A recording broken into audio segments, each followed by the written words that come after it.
t'aime de l'amour du Seigneur.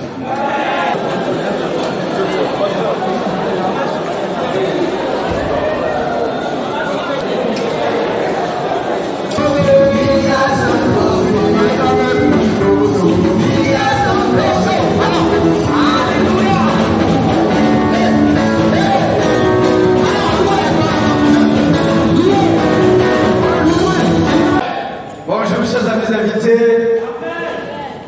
Ce matin c'est un grand privilège pour moi de me tenir devant les enfants de Dieu. Et avant tout, je voulais remercier l'évangéliste principal Blaise et son épouse, et aussi toute la classe dirigeante pour ce grand privilège qu'il m'a donné ce matin. Tout à l'heure, on a chanté ce que Dieu a fait pour nous est grand. Amen. Donc ce matin, s'il y a de la joie dans ton cœur, une joie qui ne dépend pas de la couleur du temps, des circonstances, une joie d'être dans le royaume, une joie liée à ton salut, alors frères et sœurs, comme Jésus disait à ses apôtres, soyez joyeux plutôt de ce que votre nom soit inscrit dans le livre de vie. Alors acclamons Dieu pour cette joie que nous avons.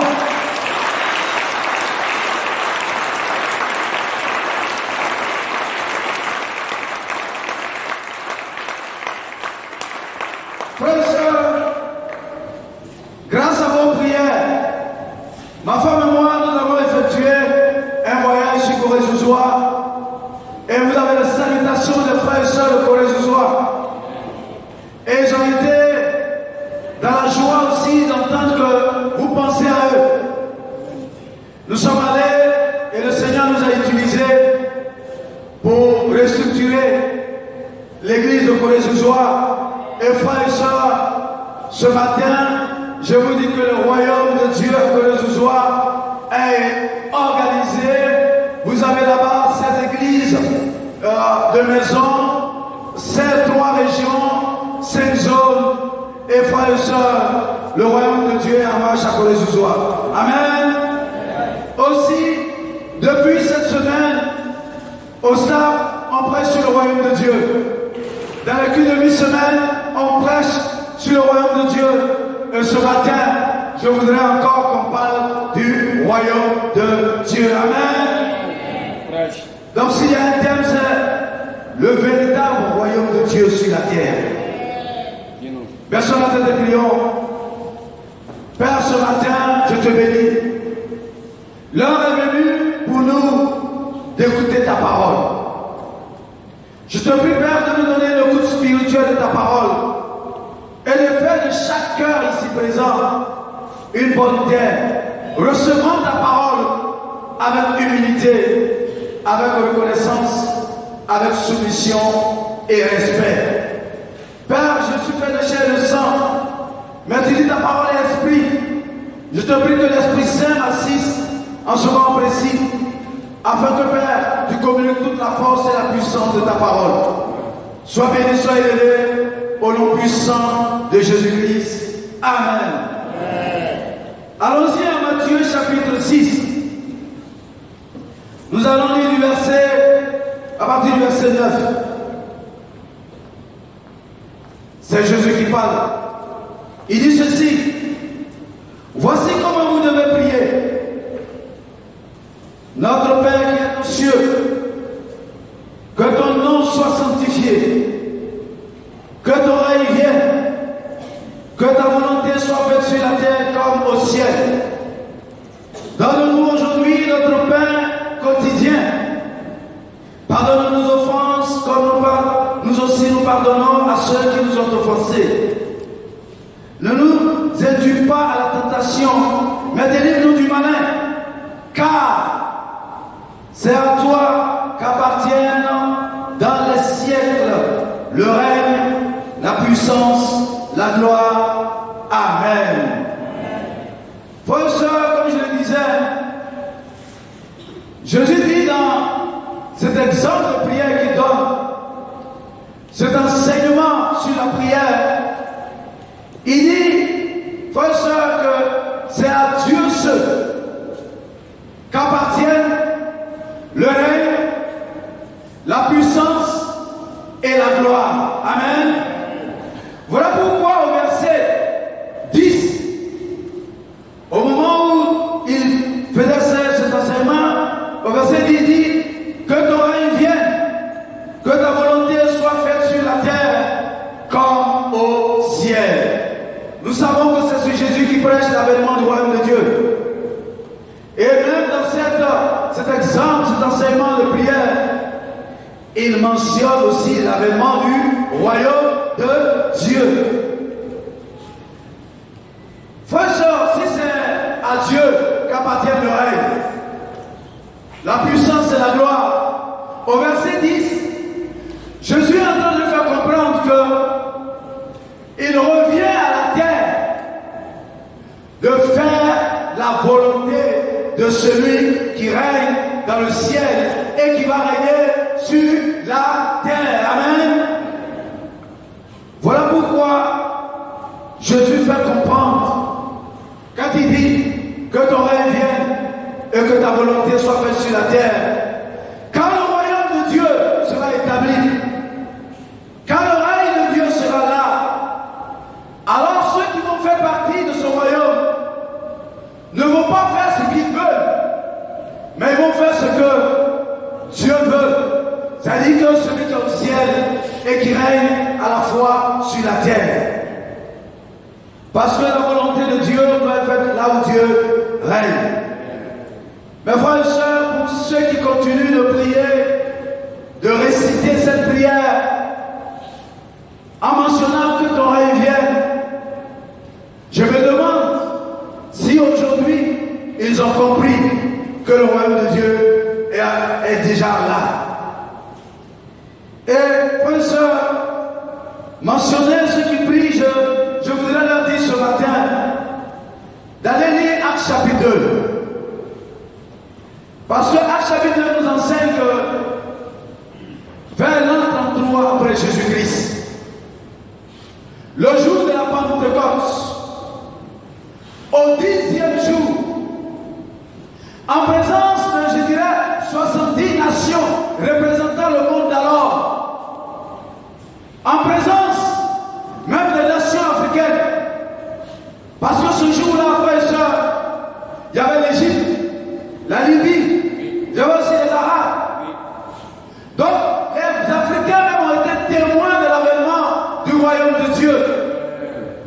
Voilà pourquoi, frères et sœurs, le royaume de Dieu n'est pas une question de race, de couleur de peau. Le royaume de Dieu est pour toutes les nations. Et les Africains étaient témoins.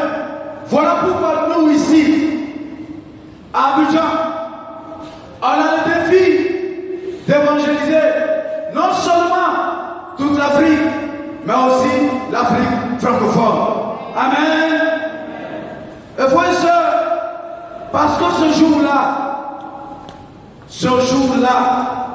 à l'an 23, le royaume de Dieu est venu. Le règne de Dieu est venu sur la terre. Et frères et sœurs, le royaume de Dieu sur la terre, c'est ce que le mot grec dit, c'est l'Ecclésiaste de Jésus. Le royaume de Dieu sur la terre, c'est l'Ecclésiaste de Jésus, c'est-à-dire l'Église du Seigneur. Parce qu'on a fait l'étude du royaume. Et on a dit que l'Église représente le royaume de Dieu sur la terre. Mais ce ne sont pas toutes les églises. Ecclésiaste veut dire église. Assemblée. Vous avez déjà appelé hors d'eux. Mais laissez-moi vous dire, c'est seulement l'Ecclésiaste de Jésus-Christ qui représente le royaume de Dieu sur la terre. De quoi est composé l'Ecclésiaste de Jésus-Christ? Quand nous lisons Matthieu 28, 8 à 20, nous pouvons comprendre que c'est une assemblée composée de disciples de Jésus-Christ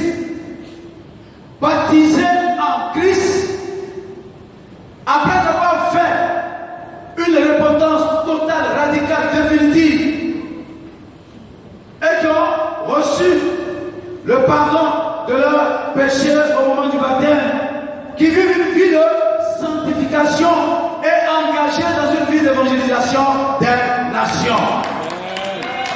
C'est ça l'Ecclésiaste de Jésus-Christ. Voilà pourquoi ce matin,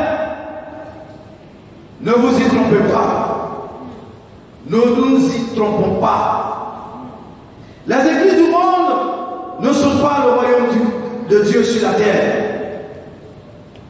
Parce que là où Dieu ne règne pas, là où ce que Dieu veut n'est pas respecté, frères et sœurs, là où la volonté de Dieu n'est pas faite, on ne vit pas selon ce que Dieu veut. Ce matin, je te déclare que ce n'est pas le royaume de Dieu. Le royaume de Dieu, c'est là où Dieu règne, là où sa volonté est respectée, là où sa volonté est faite. Sachez que, avant Jésus-Christ, au temps de Jésus-Christ, au temps des apôtres et des chrétiens du premier siècle, à notre génération aujourd'hui, il y a et il y aura des ecclésiastes, c'est-à-dire des assemblées, des églises qui ne représentent pas le royaume de Dieu sur la terre. Au temps de Jésus avant, vous savez que dans la Bible, on parle de l'assemblée des pharisiens. On pourrait parler de l'ecclésiaste des pharisiens. L'église des pharisiens qu'on qualifie, les pharisiens qu'on qualifie d'hypocrites, les tombeaux blanchis. Frères et sœurs, là où il y a une hypocrisie, là où on vit par apparence, où l'intérieur n'est pas transformé, même si vous êtes 1000, frères et sœurs, ce n'est pas le royaume de Dieu sur la terre. Parce que l'assemblée des pharisiens n'était pas le royaume de Dieu sur la terre. Il y avait l'assemblée des Sadducéens. Les Sadducéens, c'est fondé par le grec Sadoc, qui enseignait cette force doctrine, qui disait qu'il n'y a pas de résurrection, pas d'enfer. Tout se paye sur la terre. Les démons et les anges n'existent pas. La force doctrine de Sadoc. Les Sadducéens n'étaient pas l'assemblée qui constituait le royaume de Dieu sur la terre à cause de la force doctrine. Il y avait l'assemblée des Épicuriens, fondée par Épicure, ce grand philosophe de l'époque, qui avait créé une école de philosophie. Et lui enseignait que Dieu n'existe pas. Il ne reconnaît pas l'existence de Dieu, du Créateur. Il attribue tout à la transformation de l'atome. Tout est parti de l'atome. Si tu es dans l'assemblée des Épicuriens, tu n'es pas dans le royaume de Dieu. Il y avait l'assemblée des Stoïciens, créée par Zénon, qui épousait aussi. Il dit lui, au lieu d'appeler Dieu Dieu, il dit que non, il existe seulement une force dans la nature qui régit tout. Il parle de providence. Mes frères et sœurs, aujourd'hui, à notre génération, il existe encore des pharisiens, il existe encore des Sadoc, il existe encore des Épicures, il existe encore des Zénons, frères et sœurs qui sont sortis des écoles de philosophie, d'histoire de théologie philosophique, qui enseignent de fausses doctrines. Et ils peuvent constituer des assemblées de grands noms. Ils peuvent faire des églises. Mais ce matin, sache que ce n'est pas le royaume de Dieu. Même l'ecclésiaste de Mahomet, ce n'est pas le royaume de Dieu. L'ecclésiaste de Bouddha, ce n'est pas le royaume de Dieu. Les églises où l'on pratique l'idolâtrie, la représentation, ce n'est pas le royaume de Dieu. Que ce soit l'idolâtrie intérieure ou extérieure, ce n'est pas le royaume de Dieu. Parce que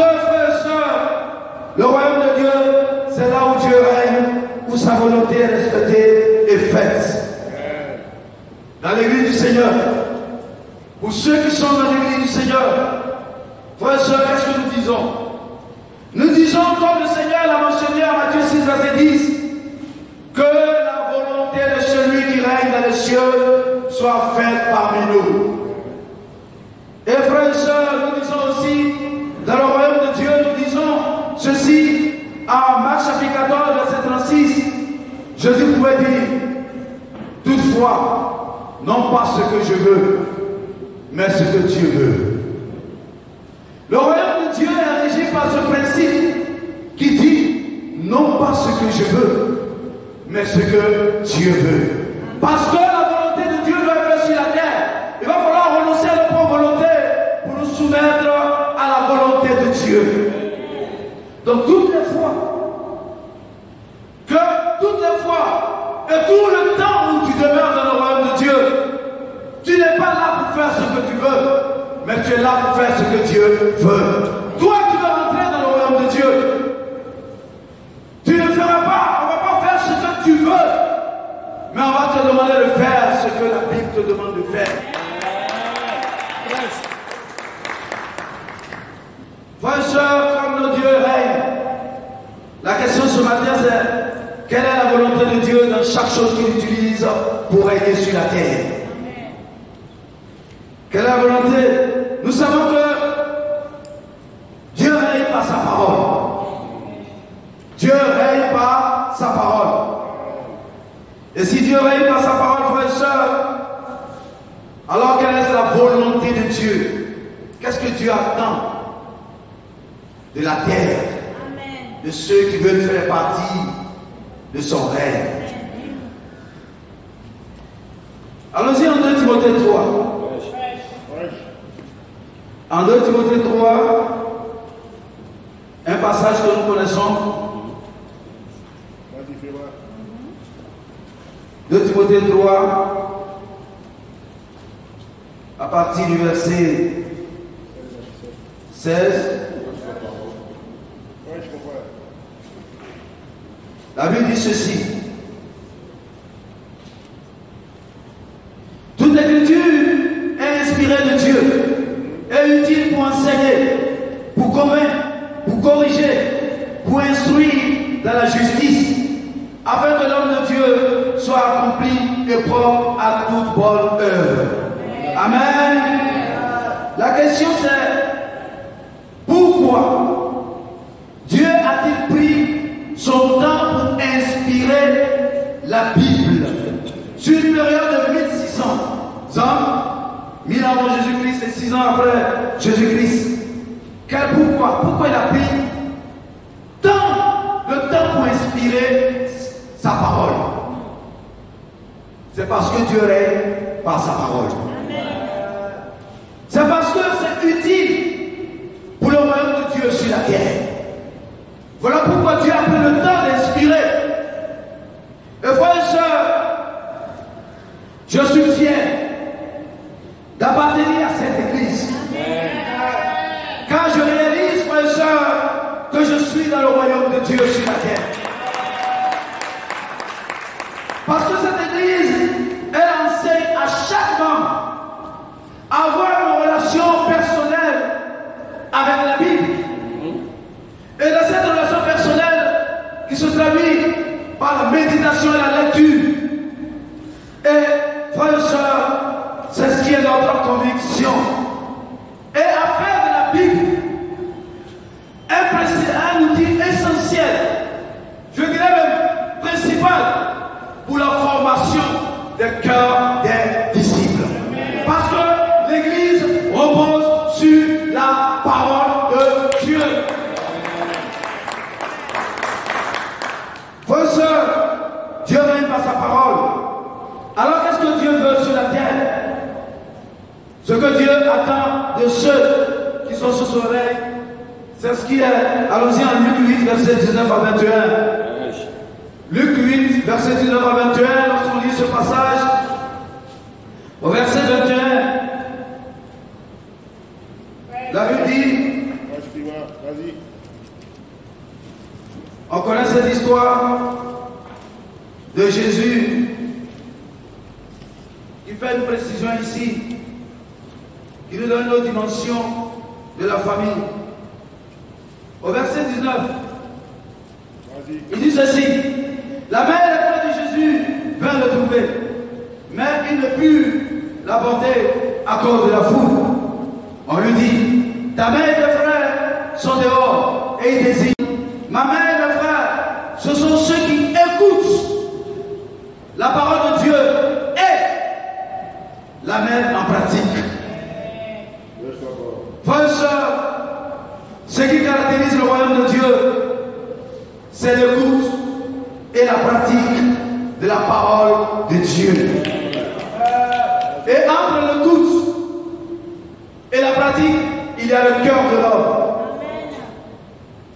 Et frères et sœurs, dans le royaume de Dieu, nous soumettons notre cœur à la parole écoutée et qui nous donne la force de la mettre en pratique.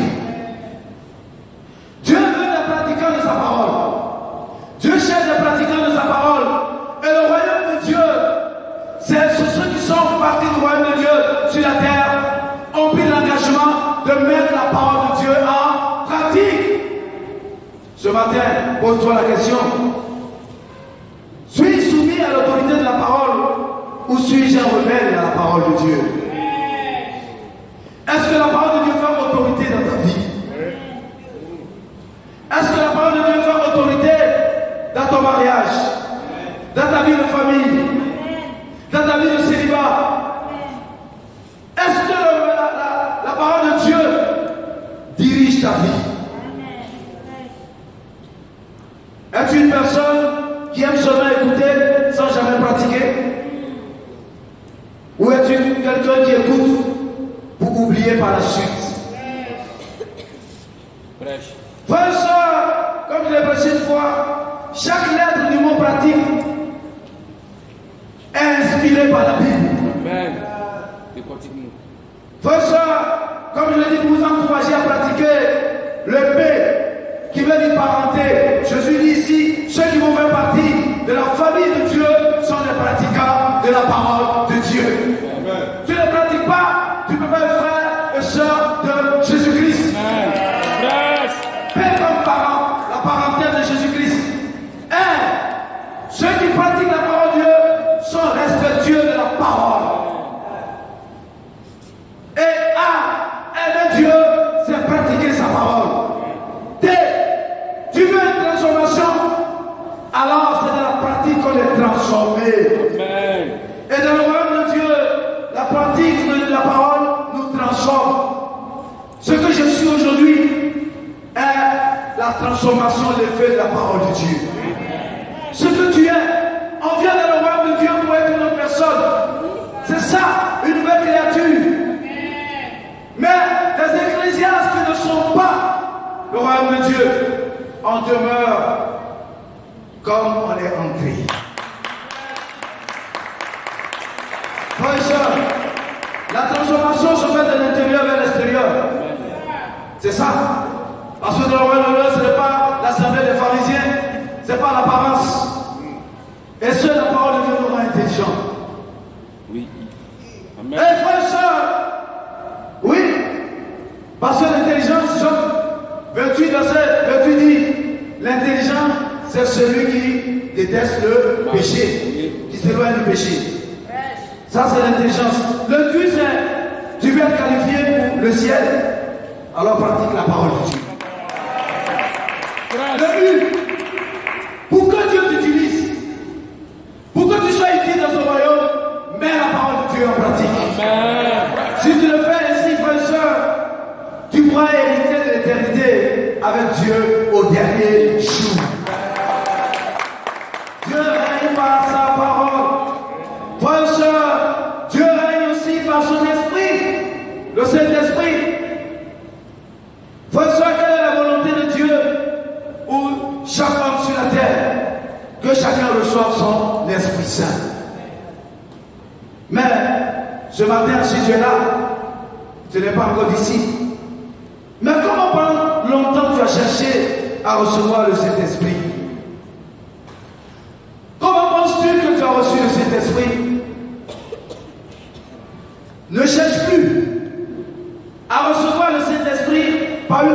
imposition de main. C'est révolu. Ces nouveaux apôtres de cette nouvelle génération, ils sont incapables. Et cela n'est plus pratique. On ne transmet plus le Saint-Esprit par imposition de main. Si c'est de cette manière que tu penses que tu as reçu le Saint-Esprit, tu n'as rien reçu en réalité. Ne cherche pas à avoir ça par une prière ou faire descendre de toi-même. Prie pour que l'Esprit Saint descende sur toi et dans ta maison ou que tu te sois. Ça, ce n'est pas ce que Dieu attend de nous. Voilà ce que Dieu attend de toi. C'est écrit en Actes chapitre 2, verset 37 à 38.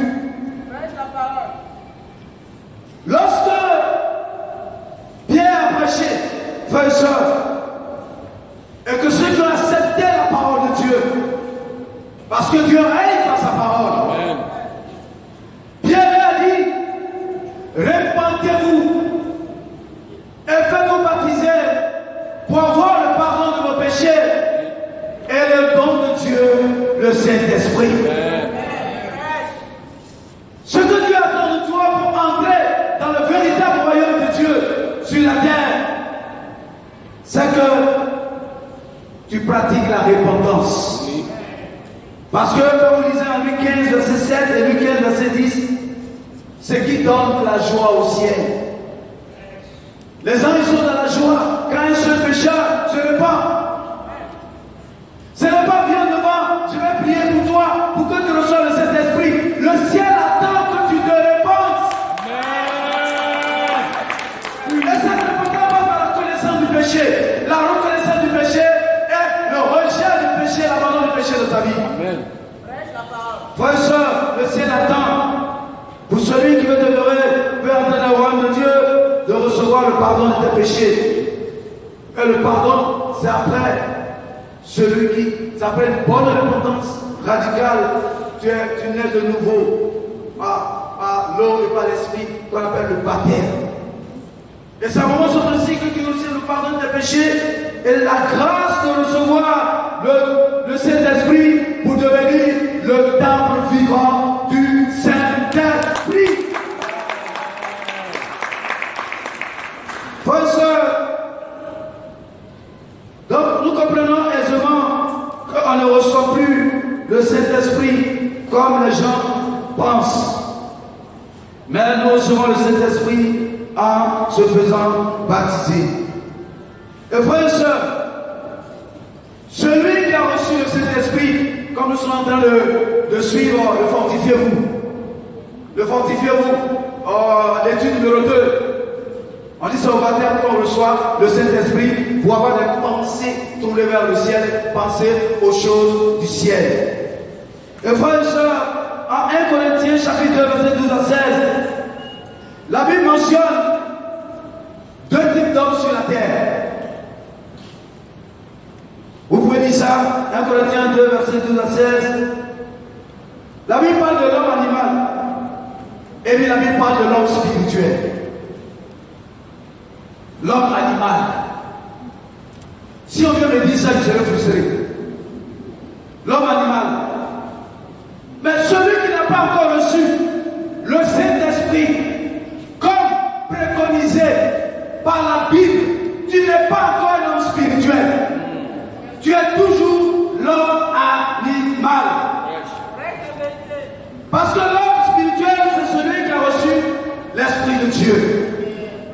C'est celui qui se laisse diriger par l'Esprit de Dieu.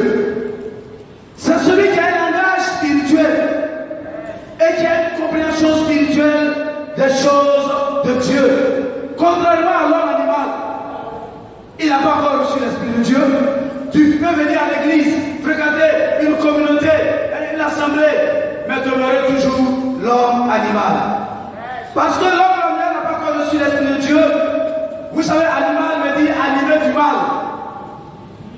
Non, ne pense pas aux chiens. Animal veut dire animé du mal. Amen. L'homme animal est animé du mal. Il est dominé par le mal. Il est livré à lui-même. Romains 1 parle de ça. Il est esclave du péché. Et frère et soeur, on peut être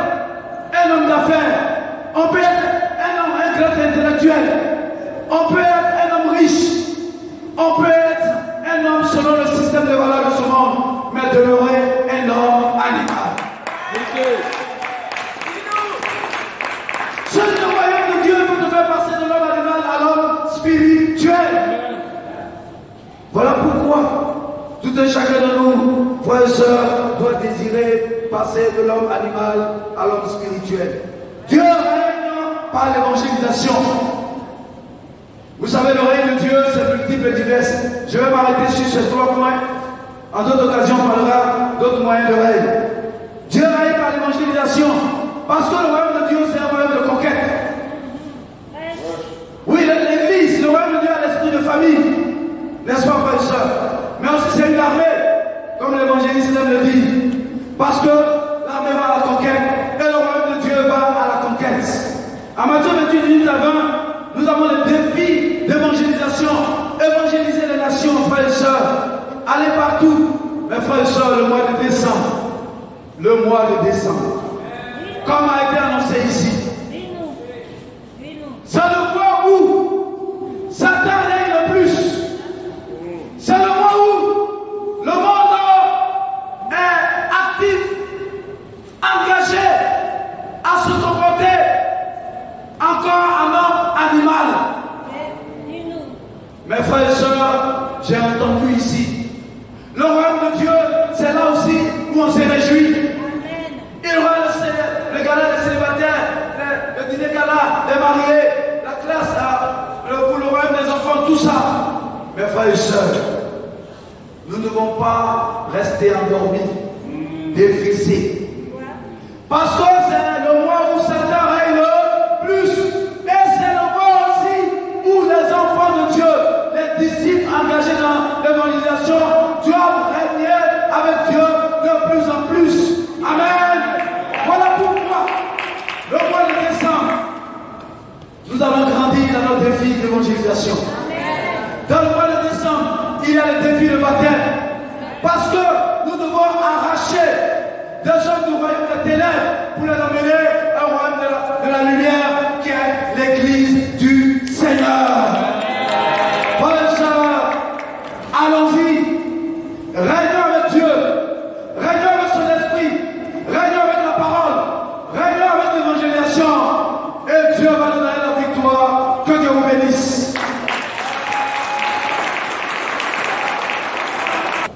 Est-ce qu'on peut se lever et applaudir Charles pour ce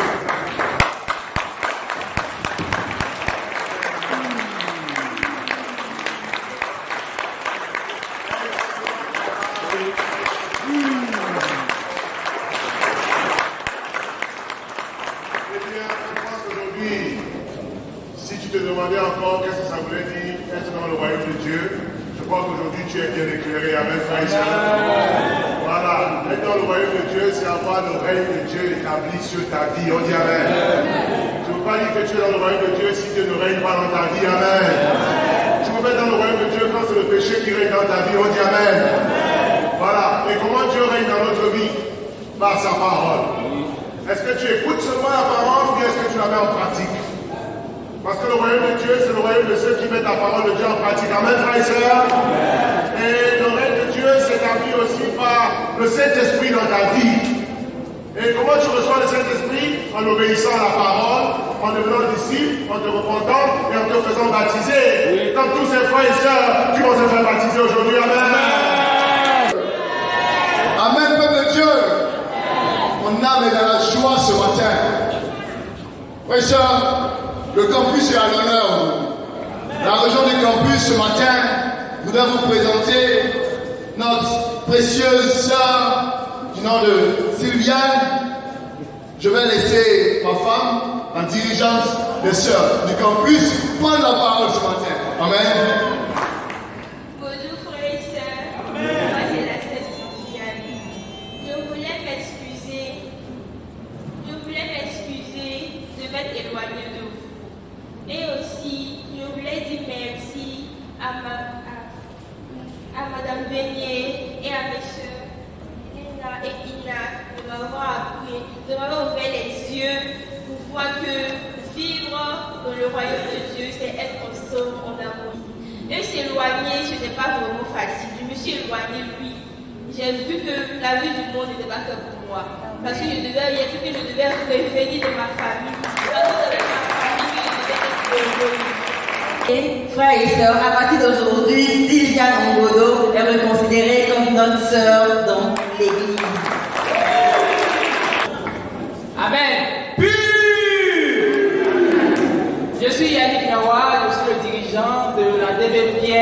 il est. Amen. Aujourd'hui, nous sommes très heureux de vous présenter, Constant, tu peux le dire. Nous sommes très heureux de vous présenter Constant ici, qui est étudiant en maths info. Constant, tu viens. Et frère et soeur, je vais vous présenter Constant. Maintenant, Constant, je vais te poser 2 questions. Ok?